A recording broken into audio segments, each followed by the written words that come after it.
ছাত্রকে শাসন, স্কুলে ঢুকে শিক্ষককে পেটালো অভিভাবক। বেল্ট নিয়ে প্রধান শিক্ষকের সামনে দুই শিক্ষকের ওপর চড়াও।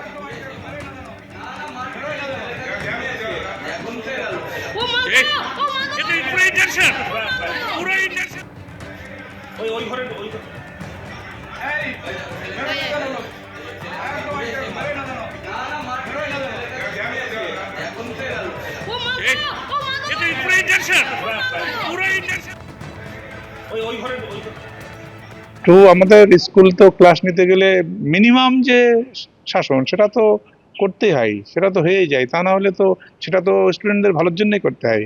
কিন্তু সামাজিক যা পরিবেশ পরিস্থিতি দাঁড়িয়ে যাচ্ছে এবং আজকের যে ঘটনাটা ঘটেছে, অত্যন্ত শিক্ষক হিসাবে আর কি এটা আমাদের প্রত্যেকের ক্ষেত্রেই খুব মেনে নেওয়া খুব কঠিন আর কি। যাদবপুর কাণ্ড নিয়ে টানাপোড়েনের আবহে এবার বিশ্ববিদ্যালয় নিয়ে কড়া বার্তা দিয়েছেন মুখ্যমন্ত্রী শুভেন্দু অধিকারী। কিছু দেওয়াল লিখনের ছবি পোস্ট করে আর্টস বিভাগের বয়েজ হস্টেলের অবিলম্বে তদন্তের জন্য সংশ্লিষ্ট কর্তৃপক্ষকে নির্দেশ দিয়েছেন তিনি।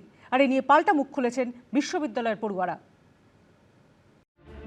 যাদবপুর বিশ্ববিদ্যালয়ের ক্যাম্পাসে তাণ্ডব নিয়ে টানাপোড়েনের পারদ ক্রমশ চড়ছে। দোষীদের গ্রেফতারির দাবিতে সরব ছাত্রছাত্রীরা। অন্যদিকে সোমবার ফের যাদবপুর বিশ্ববিদ্যালয় নিয়ে কড়া বার্তা দিয়েছেন মুখ্যমন্ত্রী শুভেন্দু অধিকারী। वीडियो सब दिया मुझे, मैं भेज रहा हूँ वाइस चांसलर को चेक करने के लिए। चेक करेगा, वो आर्ट्स हॉस्टल में है, सब नहीं चलेगा। यहाँ राष्ट्रवादी काम करना पड़ेगा, इतना पावर आपको कोई नहीं दिया गया है। सब अंदर रह के কিষেন জি রেড স্যালুট এসব নেই চলেগা। তবে এটা আমি মনে করতে পারি সবাইকে, কিষেনজি কিন্তু চেয়েছিলেন মমতাকে পরের মুখ্যমন্ত্রী দেখতে, তৃণমূলের মুখ্যমন্ত্রী দেখতে, যে তৃণমূলেরই নেতা এবং পরবর্তী সময় এমপি অথবা এমএলএ অথবা মন্ত্রী শুভেন্দুবাবু নিজেই। ফলে কখন কোন কথাটা কে বলছেন উনি বরদাস্ত করার কে? দেশবিরোধী কথা, দেশবিরোধী কথা মানে কোনটা? যেটা বিজেপির পছন্দ হবে না সেটা দেশবিরোধী কথা? বিজেপি তো আগাগোড়া দেশবিরোধী ছিল, আগাগোড়া স্বাধীনতা সংগ্রামের বিরোধী ছিল। এরপর এক্স হ্যান্ডেলে মুখ্যমন্ত্রী কিছু ছবি পোস্ট করেন। সেই সঙ্গে তিনি লেখেন, যাদবপুর বিশ্ববিদ্যালয়ের কয়েকজন বিবেকবান ছাত্র মুখ্যমন্ত্রীর গ্রিভেন্স সেল মারফত মুখ্যমন্ত্রীর দপ্তরে কিছু ভিডিও এবং ফটো পাঠিয়েছেন। আর্টস ডিভিশনের বয়েজ হোস্টেলের ভিতরে আপত্তিকর, হিংস্র, রাষ্ট্রবিরোধী দেওয়াল লিখনের বিষয়ে তারা রিপোর্ট করেছেন। শিক্ষা প্রতিষ্ঠান হলো সেই পবিত্র জায়গা যেখানে মেধা এবং দেশ গঠনের জন্য চর্চা হয়।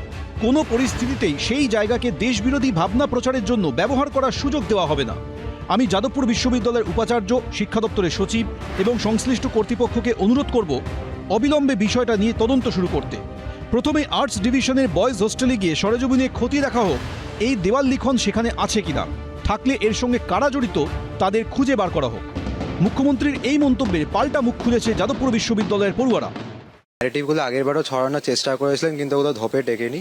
কারণ আমি মাওয়িস্ট রাজনীতিকে সমর্থন করতে পারি, দ্যাট ডাজেন্ট ইমপ্লাই আমি তার মেম্বার। তো এটাকে উনি প্রজেক্ট করে কি বলতে চেয়েছেন সেটা উনি ভালো বলতে পারবেন। এবং ফ্রি প্যালেস্টাইন আশা করি এটা নিয়ে আলাদা করে বলার কিছু নেই, কারণ আমাদের ভারতের যে বিদেশ নীতি এত বছর ধরে ছিল, অন্তত বিজেপি আসার এই 2014-তে আসার আগে অবধি, এমনকি আগের যে প্রধানমন্ত্রী ছিলেন অটল বিহারী বাজপেয়ী, তিনি নিজেও ফিলিস্তিনের পক্ষে সওয়াল করেছেন। আমরা দেশপ্রেমিক, আমরা রাষ্ট্রবাদী নই আরএসএস এর মতো। দোষীদের গ্রেফতারির দাবিতে সোমবার অরবিন্দ ভবনের সামনে বিক্ষোভ দেখায় এসএফআই সহ একাধিক ছাত্র সংগঠন। সুমন ঘরাই, অনির্বাণ বিশ্বাস, এবিপি আনন্দ। এবিপি আনন্দ, এগিয়ে থাকে, এগিয়ে রাখে।